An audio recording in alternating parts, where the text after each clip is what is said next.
The Tzu Chi branch in Malaysia's Malacca recently hosted a 2-day first aid training course with the help of St. John's Ambulance.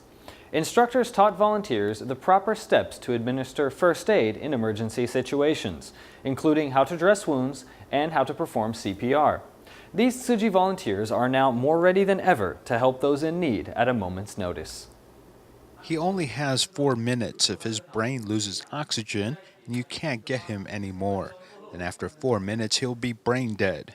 To perform CPR on a choking victim, there is a critical window of time for the patient. The instructor for this CPR exercise and training course carefully explains the procedure for administering emergency CPR rescue.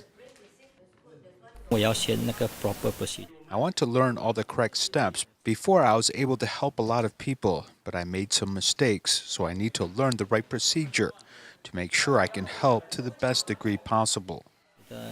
There must be a first aider in every home and a nurse in every home. Here in Malacca, the Tzu Chi chapter, in cooperation with the St. John's Ambulance, is training its members in basic first aid techniques. Over the course of 2 days, these volunteers are getting a detailed professional course in first response and life-saving procedures. When we all talk about first aid, you really can mean the difference between someone living and dying.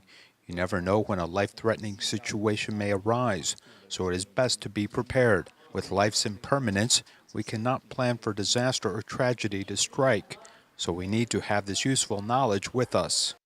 When a victim is seriously wounded, people often wonder if they should stop the bleeding first or dress the wound first. Emergency responders clarify some common mistakes that people often make. At that time, they were splayed out on the ground and bleeding profusely. It was thanks to what I learned that I was able to remain calm and have the confidence to deal with the wound and administer first aid. 1, 2, 3, 4, 5, release. You should gain back the normal color. After the training, it is hoped more volunteers will be ever ready to deal with life-threatening situations as knowledgeable first responders.